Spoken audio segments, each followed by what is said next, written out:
Hello, I'm John Liu. Ecosystem restoration is something that I saw early on here in China in the List Plateau in the upper and middle reaches of the Yellow River.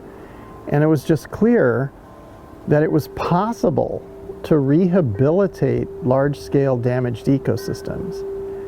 We have to restore ecological function on the planet. And I believe that each of us has a role to play. We can rapidly and massively increase soil fertility in organic soils. And when we do that, we massively increase productivity and nutrition levels in food.